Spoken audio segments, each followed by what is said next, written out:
Nothing straight. Hello and welcome to another episode of Habits of Influence. Today, on this Halloween episode, as usual, with you every week is me, Magdalena Hannah, and my co host. Ian Madheimer.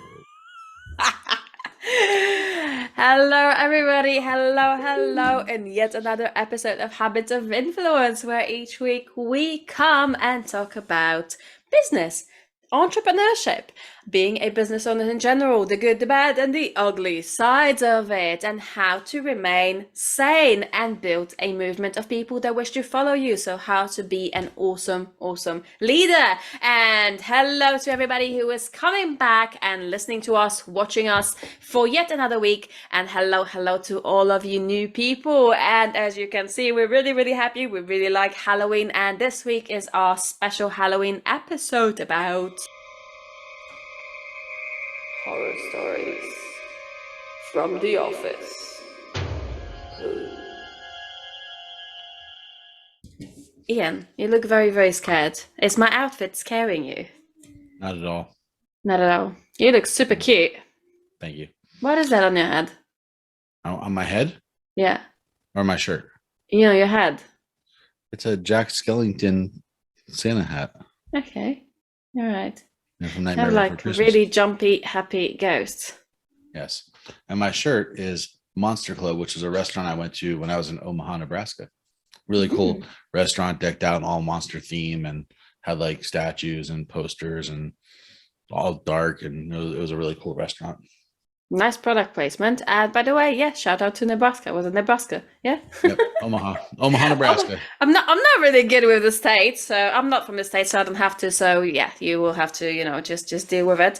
Anyways, today's topic: horror stories from the office, special episode for Halloween. This is a topic requested by my lovely co-host, and this is all about toxicity in the workplace. So stay tuned to the ad because we will be talking about our own horror stories about toxic co-workers, employees, people that could potentially ruin my company or Ian's company just by being part of it, and how to deal with such situations. If you stay to the very end, we will make a conclusion on what to pay attention to avoid that sort of situations in the workplace. So, my dear, Yes, ma'am. it's all yours. Yeah. So the reason I want to bring this up is so many different work environments, whether you're working for somebody else, whether you're running your own business, no matter where you're at, things you have to be really cognizant of is who you're surrounding yourself with. And I would say even as an entrepreneur in general, who we're surrounding ourselves with. But when we own a business or when we're running a business, something to really pay attention to is having one bad seed, one bad apple, whatever you want to call it, can ruin the entire workforce. So, and I'm bringing this up because a few weeks ago, I actually had to fire somebody. And I can say in over 20 something years doing this, I fired 3 people. That's it. It takes a lot for me to have to let somebody go. And one of the things that I learned throughout this recent process is how much that person was affecting everybody that worked for me. And it's really eye-opening. And any good leadership will tell you if somebody's not performing, if somebody's, get rid of the cancer quick, right? And it's any leadership book you read, anywhere you go, will talk about that. It will say, do not keep people who are not performing, because you're basically what you're doing is you're rewarding negative behavior. And what happens is when people aren't, performing to expectation, or when people have a negative attitude, or people are doing things against company standard, and we turn a blind eye, or we don't address it, or we don't deal with the problem, it gives a message to the other employees it's, 1, okay to do that, or 2, that we really don't care about our own standards. And if you are going to have a set of standards or a set of rules or whatever it is, and you're allowing people to break those rules, what do you really stand for? And what you're doing is you're creating an environment for your other employees to say, well, if he doesn't care about this, why should we? Or if she doesn't care about this, why should we? And obviously this isn't important to the company or whatever. And, this situation, I had multiple people report this specific employee for different times, similar incidents.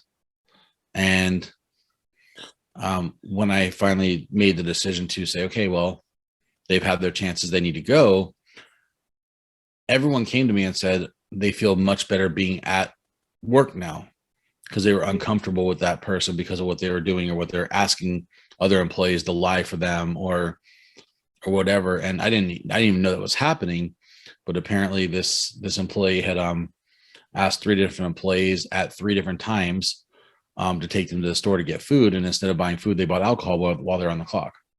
Okay. And we're drinking on the job. And then one time they found some, one of their coworkers saw them upstairs sleeping during the day, and like little things like that, and then being lied to, and putting people in bad positions because it's like, as a coworker, they didn't feel comfortable reporting it, and at the same time, they said don't say anything to the boss, kind of a thing, and and your company is all about health and safety, isn't it, as well? Oh yeah, safety is huge. Safety is definitely huge. And it wasn't like out at events, but it was like days while we were at the warehouse cleaning or doing stuff at the warehouse. But nonetheless, we have a no drinking, no drug, no alcohol policy. Right. And everyone is made aware of that when they're hired.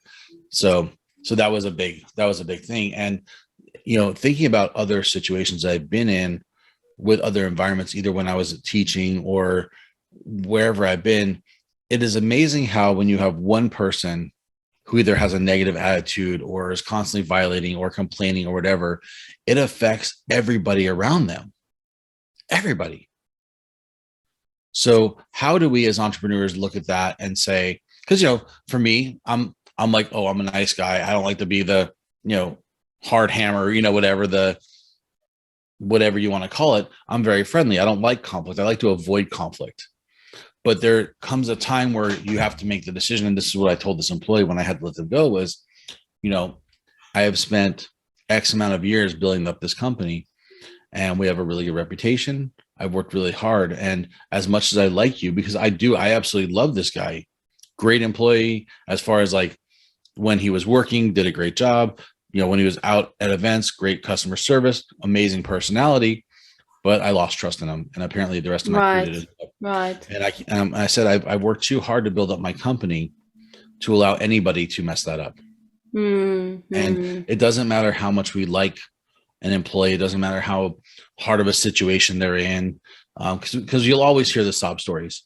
You're always. I wanted to say that it's not a case of like that. There's going to be people are going to go through several stuff, but it's your job as the leader, as the face of the company, the head of the company, to weigh in whether it is dangerous to the whole project itself, or it needs to be removed, or is that something that you can work on the spot by just speaking to the person, which in this situation is obviously not the case. That's a yeah, and it really, a lot of it comes down to there's a variety of different factors, but at the end of the day, you're not being a bad person if you have to let somebody go. And what I have to look at, and again, this is, I'm not somebody who like fires people like for nothing. Is keeping this person beneficial to the company, or is it going to hurt the company? And removing, and we talked about this with something else a while back about removing us personally, removing our emotion from the situation. So I can like you as a person. I don't like this behavior, right? And it's the same thing. I can like the person and feel bad that I'm sorry that I have to let them go. But at the end of the day, I've got X amount of other employees that I have to take care of. Absolutely. And I take it back. I mean, I can even relate this to my household years ago, raising 5 kids. And the oldest at the time was making some really poor decisions. I remember talking to my wife at the time and saying, hey, we got 5 kids. This one is not doing well. We got 4 younger ones we need to protect. And we had to come up with some interventions, and, they turned 18. They wanted to move back to Florida, and we're like, bye, go. It's like we had 4 other kids that we were like, we can't have this around them.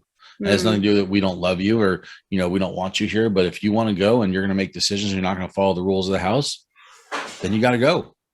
because we've Yeah, got and other those things we have to decisions do. need to be made, and like you said, whether it's a personal situation or a situation in the workplace, and especially in the workplace, it brushes off on other people. Like you said, if one person starts doing something, it is more likely than not that all the other employees are going to start to follow suit. And I have my own story, actually, my own experience with that exact thing, except that it wasn't dangerous behavior in terms of health and safety, but it was dangerous behavior in terms of company profits, company revenue, because there was one person that was literally just taking a piss out of every single meeting, every single training, continuously kind of coming to work with an attitude of, oh, I didn't know about this, even though everybody's informed about communication in my company. I make sure that everything is top notch, that every single piece of training, that every single resource, that every single piece of information is transferred to the whole team as and when I release it. So there was never a situation that somebody would be missing it, but that person kept on inherently coming to me and saying, oh, I didn't know about that, oh, was that today, oh, I missed it, oh, I'm sorry, oh, I can I get a replay? Can I show up some other time? And this developed into this person's inability to actually do anything. There had been deadlines to meet or quotas to meet in terms of how many clients each one of them was supposed to be bringing into the business, how many conversations a day they were supposed to be starting. Everything was supposed to have a structure in place. And this girl, she kept on coming back to me and just pretending like she doesn't know anything that's going on, that somehow she is the only one that is not informed properly, as opposed to the whole team being, knowing and being there on time, and organizing their own time in a way that would allow them to show up rested and ready and focused and ready to work. And it resulted in her not bringing in any business, not really participating in any of the meetings, not knowing what's going on, continuously asking questions. And that started brushing off, because this is like a sales department. So they all kind of rely on each other. One motivates the other. They even have an internal department where I have a team leader who kind of has phone calls with them, motivates them, and makes sure that everybody is on top of what they're supposed to be doing. So my team leader started informing me that this person is not showing up, not replying to her, not doing anything, not bringing in the reports of how much people, how many conversations that they've started, how many people that they've spoken to about the programs. And it started brushing off on other members of the sales team, meaning that they started procrastinating. They started, just also not doing the things they were supposed to be doing. The results, they plummeted, because obviously, one thing led to another. The deadlines have not been met, the quotas have not been met, and people were not motivated anymore. Even my team leader, and she's great with people, she's absolutely outstanding, she had a trouble, she had a difficulty, and she started coming to me and saying, listen, I don't know what I'm supposed to be doing. It's just falling through all of it. So obviously that was very, very stressful for the business as well. And at a certain point I just had to say, well, this person is going to have a meeting with me, but in case she does, kind of contact you first, just let her know that due to her lack of performance, decisions will need to be made, and it's going to be one way or the other. So in the end, that person has been sort of let go and ignored, and is not being informed about any trainings. She's still kind of informally part of the team, but it's just a matter of time that I am finally going to reach out to her and have a formal meeting where we would just dissolve our cooperation, because she's been influencing the team basically in all sorts of wrong ways. And hey, since she's gone, the results have gone up again, the team is motivated again, and everything is fine. So that's how much impact one person may have on what is going on in your business. And sometimes it's not even performance based. Sometimes it's just attitude. Yeah. Like if somebody comes in and like is complaining all the time, like that wears on people. People just don't want to be around it. And like, oh, like for example, I think like for our thing, I don't really want to go out on route, or I don't want to do sandbags. I don't want to clean stuff. And all of a sudden it's like, it just reflects on everybody's attitude, and people don't want to hear it. They Mm, don't want to be around it. And that brings morale of your whole team down. When you want to create a positive environment, I think I read, like, I think it's Chick-fil-A that has like the best training manual about customer service. They have like amazing customer service. They always want you to do great. Dutch Bros is another one. They phenomenal customer service. You walk up, they're upbeat, they're happy, they're smiling. Hey, how's your day going? What can I get for you? Hey, what, anything good, fun plan? Like, it's upbeat and it makes you feel good when you're there. mm, And that is, I feel, such an important factor, is no matter what environment you're in, to be able to have that morale of a team and be able to everybody support each other and keep things positive. No, there's no such thing as being positive all the time, but understanding when you come into work, you have a job to do, and your yeah. job is to not bitch about what your husband or wife did the night before, or not complain about your kids or schoolwork, or not complain about how tired you are. You Mm. have a freaking Just job to just do. remaining professional, just separating the your personal, whatever it is that's going on in your personal life, and essentially your obligation, or your responsibility towards your cooperation with somebody. And it doesn't matter if you're an employee. I've got really bad stories, or one bad story about a collaborator that I was supposed to collaborate with, and you've heard the story. I did tell you the story. It was super stressful for me, and it ended up in me having, all sorts of physical health issues because I was so stressed out about the situation. And it was just because of one person out of three collaborators. We were supposed to do a project together, and that one person has made it so miserable for all of us, with being suspicious. It ended up turning out that she had some ulterior motives into her own project that she was doing at the same time, and she just didn't know how to back out of it. So she's made it miserable for everybody else. But basically, it ended up in, us, all of us, dropping the project, a project that could have been released to the public, that could have helped a lot of people, but because of one person's lack of professionalism, it ended up in not happening. I want to say I remember that. That was right. We were talking about that when that was going on, weren't we? Yeah, yeah, Yeah. yeah. That's Yeah. really, really stressful. If we're gonna go for horror stories, I got another one. I mean, are we telling stories today? Is that what we're doing? Yeah. Yeah. So I had this employee that worked for me, and like I said, I'm very lenient with my crew. I go above and beyond. I really try to make it a fun work environment. And anybody who's ever worked for me, the majority of people, I have people that have worked for me, like for example, 10 years ago, that still come back and say hi, and say, hey, if you ever need extra help on the weekends, let me know. Or if I'm ever available, I'm happy to help. I treat my crew very well.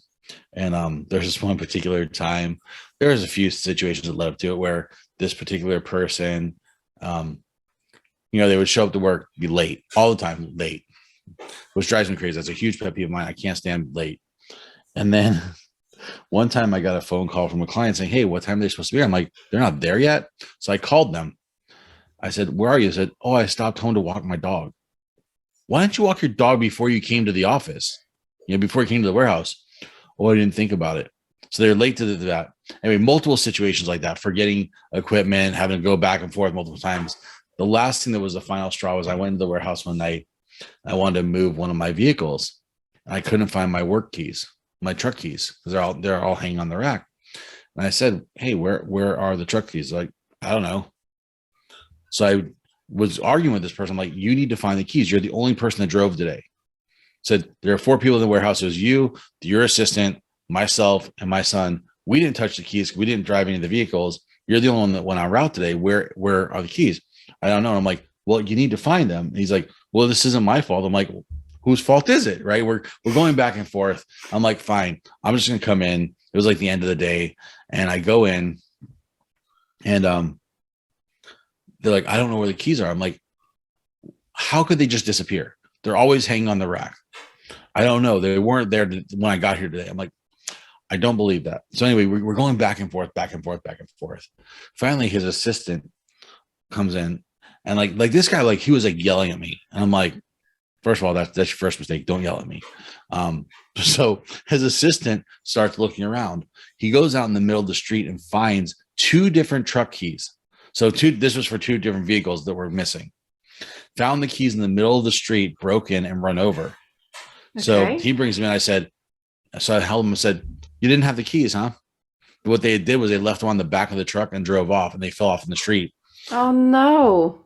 So the guy just hung his head, gave me his warehouse key, and left. And I'm like, yeah, don't, because he was like yelling, literally yelling, like, "I didn't do this. You can't be blaming me." I'm like, well, let's find a solution. And I mean, I was really trying to work with him, and like he was yelling at me, and I'm like, so when he finally found out that it really was his fault, that he had the keys, he had lost them because he had left them in the back of the truck, he just knew. That was so that I just said two of the three people I fired in over 20 years. That was one of them. But there were multiple instances that led up to that. Multiple instances that led up to that situation. Forgetting equipment, showing up late to events. Did a photo booth event, couldn't get the photo booth working after we had trained on it. Showing up there an hour late. It's like, and I am very prideful on our procedure. We always show up minimum an hour to 2 hours ahead of time, always. So it's like when clients are calling me worried about where stuff is, that's a no. We don't do that. Yeah. So there's like multiple incidents. I mean, I try to give people multiple chances. I always do. I believe there's a difference between being fair and equitable to an employee. And I believe that people, if they learn from mistakes, it's okay to make mistakes. I've made tons of mistakes in my life. If I let go every time I made a mistake, or if I was shut down every time I made a mistake, I wouldn't be alive right now. So there's a difference between making mistakes and saying, okay, how can I learn from this mistake, versus continually making the same mistake, or having a bad attitude, or spreading gossip, or bringing the morale of your team down.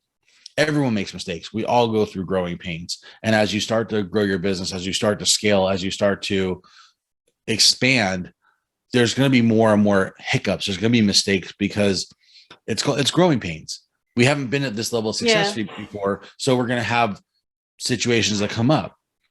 But there's a difference between making a mistake, growing from it, and learning from it, and changing it, versus allowing somebody to come in and continuously cause problems, either with your crew, or with yourself, or with your business, or like you said, sales and marketing is going down because people aren't doing their job.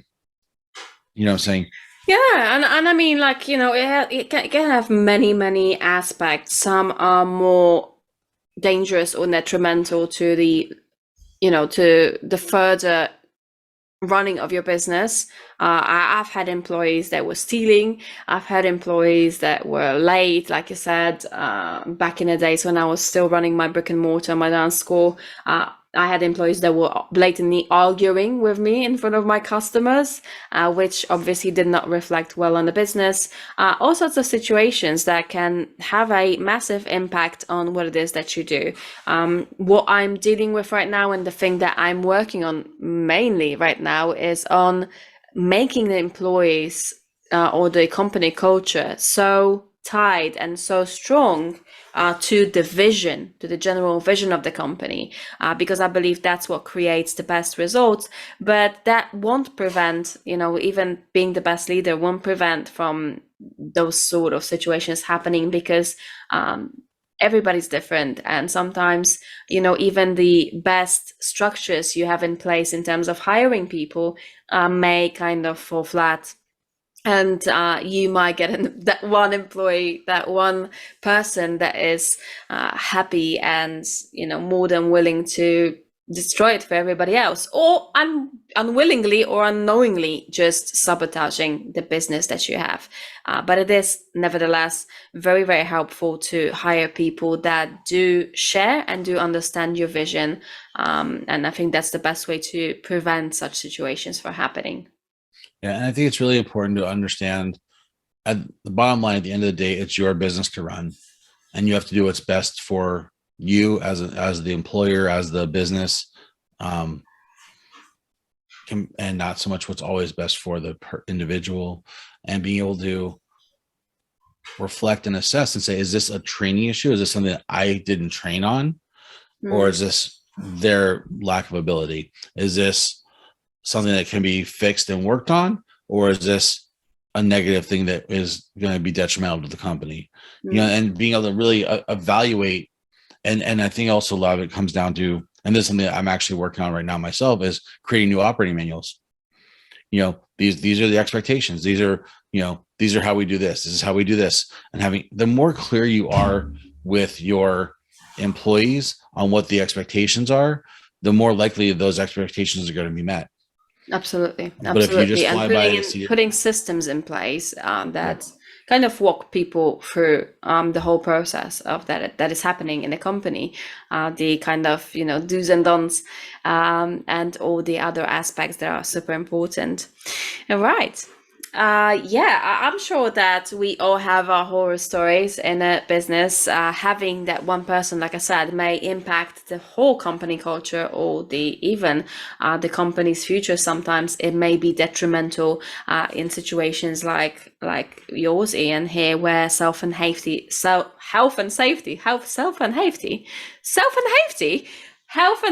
is put at risk. And that might result in a dangerous situation like accidents and so on, not just by the employees but by your actual customers, which obviously leads to lawsuits and all sorts of lovely things, or it can impact, like in my case, it can impact the business financially, and kind of jeopardize the company future. So be very, very wary when you are hiring. I hope that you guys are not having horror stories, but when you do, or if you do, I do have a great opportunity for you, because today, as this is a special Halloween episode and we are talking about office horror stories, do let us know about your horror stories with difficult or troublesome employees, collaborators, cooperators, business partners, or anybody else that has in some way been or might have been a block, or that person that might ruin everything for everybody. And if you do share your story with us, either in the comments on YouTube or by sending the story to us to habitsofinfluence@gmail.com, if you're listening on the podcast, you have a chance to win one of my programs, $300 worth Quick Start Guide to Influence, which teaches you the basis of how to be a leader, how to create a strong company vision, and how to share it with the people that you work with, collaborate with, and the people that become your clients as well, and essentially allowing you to create a strong movement. So please do share your stories, and we are actually going to choose the best one. So share it in the comments on YouTube or send it to us to habitsofinfluence@gmail.com, and we will choose the best one, and the winner will get full access to Quick Start Guide to Influence, guys. So yes, to anybody else, if you do not wish to participate, do not forget to subscribe and like and love and heart us and share it with anybody that might need it, or just recommend the competition to anybody that would like to become a better leader. Ian, I can see you waving. Oh, I was saying earlier, am I eligible to type a story? No, you're the co-host. You're going to be choosing people. Of course, you can share your story, but you're not going to be taken into consideration in our competition. Family members are not taken into consideration as well. Rules, TNCs apply. So yeah, guys, I wanted to thank you very much for being with us every single week. Do not miss future episodes.